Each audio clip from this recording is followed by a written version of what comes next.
میرے دوستو عزیزوں، اللہ نے ہمیں اور آپ کو اس دنیا میں زندگی بنانے کے لیے بھیجا ہے، اور زندگیاں اچھی مکان، اچھے کپڑوں سے نہیں بنا کرتی۔ یہ کوئی اللہ کا ضابطہ یا قانون نہیں ہے کہ جس نے مکان اچھے بنائے ہوں گے، جس کے کپڑے اچھے ہوں گے، جس کے کھانے عمدہ ہوں گے، اور جو بہترین سواریوں کا استعمال کرنے والا ہوگا، جس کے گھر کا فرنیچر اچھا ہوگا، کل قیامت میں اللہ اس کو عزت کی کرسی پر بٹھائے گا۔ اور کوئی اللہ کا بندہ خستہ حال ہو، پھٹے پرانے کپڑوں میں، سیدھے سادے مکان میں زندگی گزار رہا ہو، اللہ اس کو ناکام کرے گا۔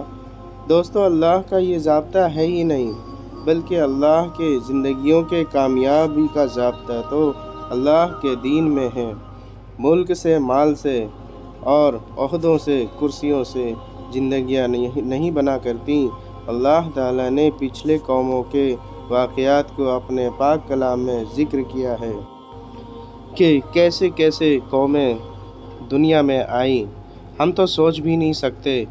ایک ایک قوم کے امتی کی عمر 1000 سال سے 1500 سال کی تھی۔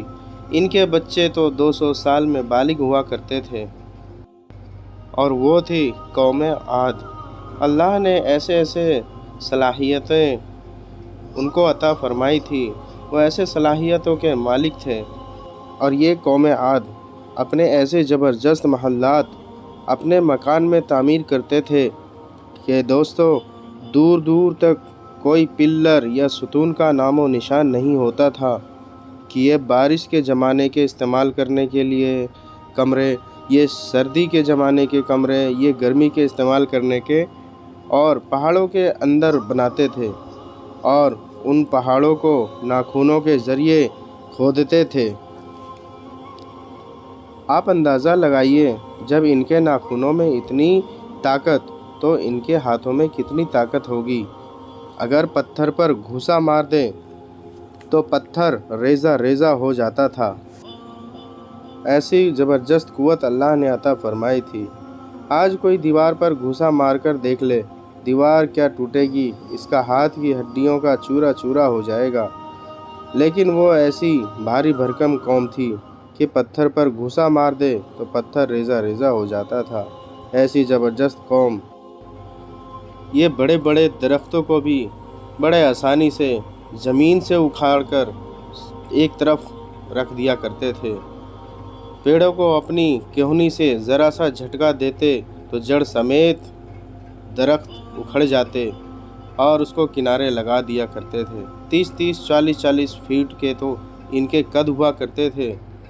ہاں، بھاری بھرکم اور قوت طاقت کے وہ مالک تھے، لیکن زندگیوں میں اطاعت نہیں تھی، اللہ کا دین نہیں تھا۔ اللہ نے بتلانے والے بھیجے، سمجھانے والے بھیجے، اس وقت کے نبی کو بھیجا، لیکن انہوں نے ایک نہ سنی۔ انہوں نے کہا، آپ ہم کو کیا ڈراتے ہو؟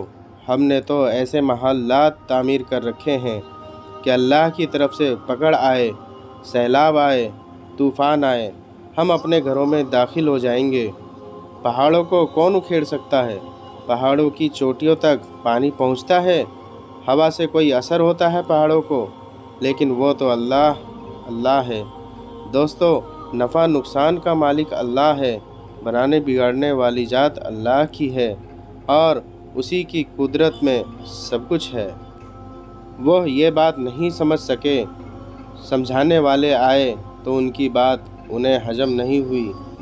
انبیاء علیہ السلام کے دنیا میں آنے کا مقصد ہی یہی ہوا کرتا تھا کہ قوم کو سمجھانا، ان کو اللہ کی معرفت کروانا، کہ ان کو اللہ تعالیٰ سے تعلق کروانا۔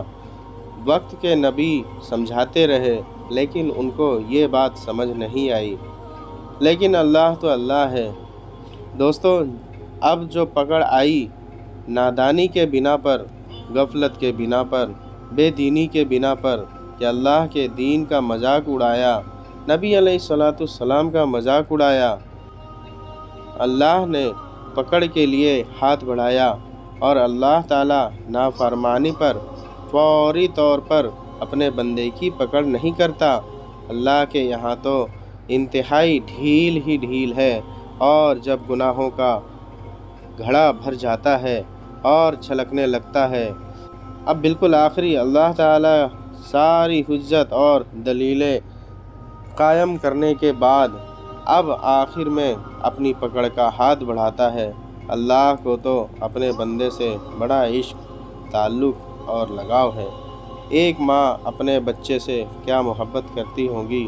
اللہ کی قسم، اللہ 70 ماؤں سے زیادہ اپنے بندے پر مہربان۔ اس کو تو بڑی محبت ہے اپنے بندے سے، بڑا لگاؤ ہے، بڑا عشق ہے، بڑا تعلق ہے۔ قوم عاد کو اللہ نے ڈھیل دیا۔ وہ پہاڑوں میں اپنے مکانات بنانے والے تھے۔ ان کی پکڑ ایسی آئی کہ بھاری بھرکم قوم، ان کے اوپر تو آسمان سے بڑے بڑے پتھر اور ایسے طوفان آئے، 7 دنوں تک اور 7 راتوں تک ایسی طوفانوں نے ان کو ہلاک کیا کہ ایک چٹان دوسرے چٹان کے درمیان